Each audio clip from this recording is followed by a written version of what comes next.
Deba ekenekwa m unu ọzọ n'ụbọchị nke taata aka bụkwa ọ bụ m na-eme na mgbasa ozi na kripto asụsụ Igbo. Kedu ka o si adị mana ụfọdụ n'ime anyị ga na-ebe akwa na their portfolio dịzị ka ihe amalụ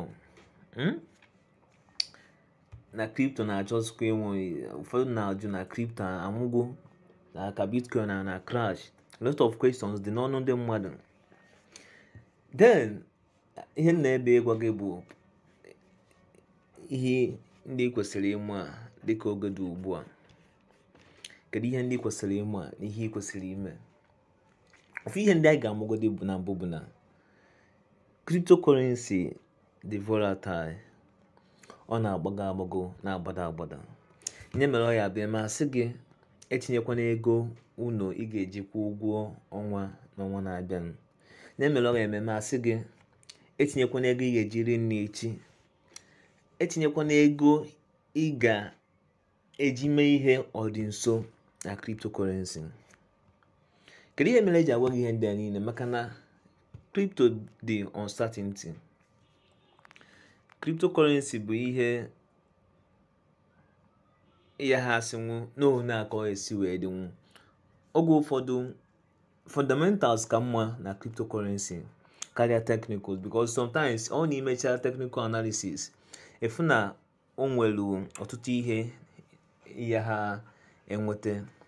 Crypto fụtakwa omenko ji bụrụ crypto. So ọ bụ na ị na-anya na market n'ụbọchị nke taata, ị ga-afụ na bitcoin a drop go. Yeah, even global market cap self drop 3.1%. Mana tupu ya na-aga n'ihu, tupu m gwa gị ihe ndị ị ga-eme oge dịka ugbu a, ọ bụ na nke a bụ isi na anọnyelu m, daalụ maka ịnọrọ n'ụbọchị nke taata. Ma gbaa mbọ subscribe to my channel, gbanye notification button ya bụ oge ọbụla drop video ka ị nwetie. Ya bụ dịka m na-ekwu, ị na-anya efu na global market cap drop. BTC nọ na $31,730. ETH nọ $2,403 and ndị ọzọ niile wee gba. Even na ụnyaahụ BNB drop 290 something, kịta ọ gbagote to 325. So ihe ndị kwesịrị ịma bụ na ihe a bụ ihe ama ga-eme, ihe a bụ eze ama na ọ ga-echi. Drop ọ na-drop olubeghị nke mere na 2018.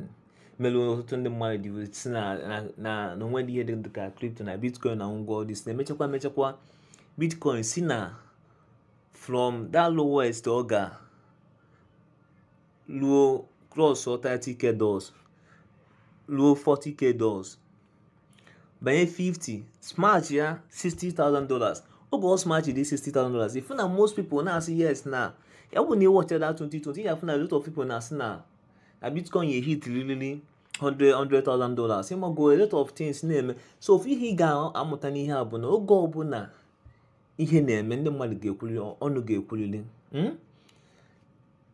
Ọ bụ na bitcoin bido gbagobe na ọ bụ na anọrọgbu market, ị ga-afụ na a lot of people ga na speculate na-asị na bitcoin ya hit really $80,000 before the year ends, na bitcoin ya emerili nke a.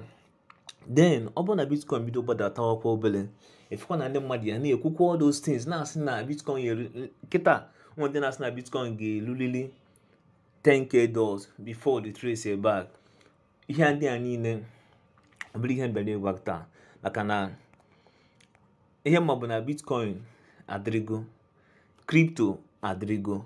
Mana ihe ya emezi n'oge dịka ugbu a bụ na ụdịka this market condition na-test fundamentals of all the cryptocurrency.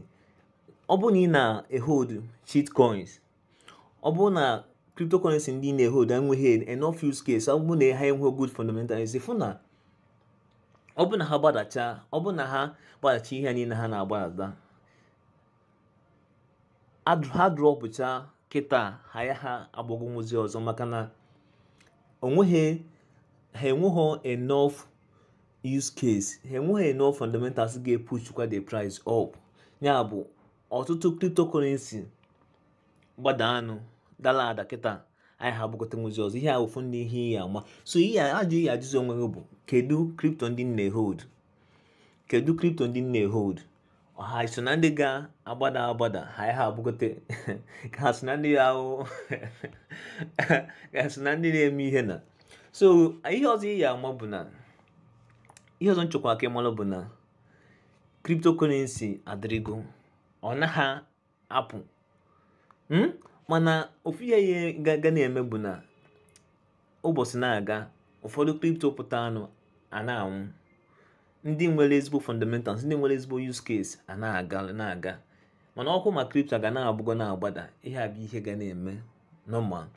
So ihe dịzile kịta bụ ịmalụzia crypto ndị ahụ ịma ịlike si na ọfụma, nwere ezigbote fundamentals, nwere ezigbote use case.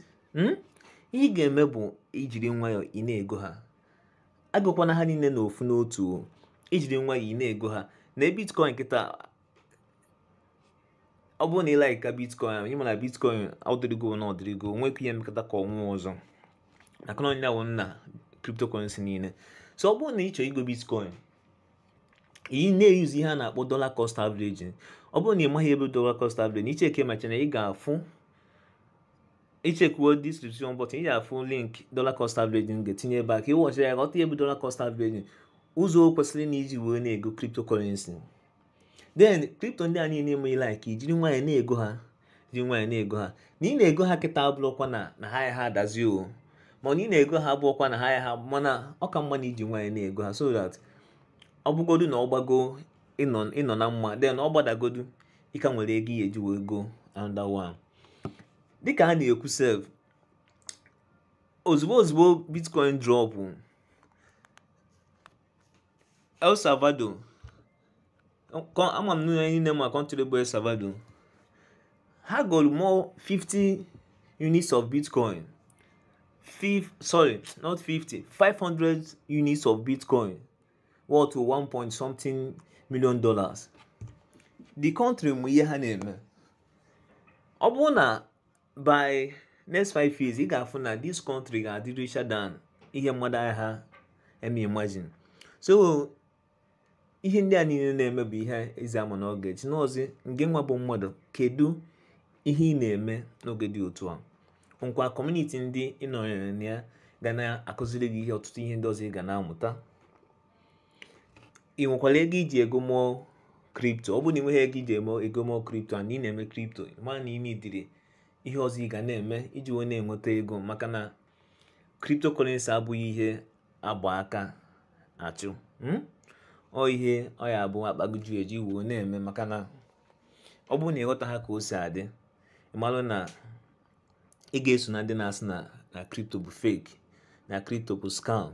Imagine ndị golu Bitcoin or ndị golu a lot of crypto assets.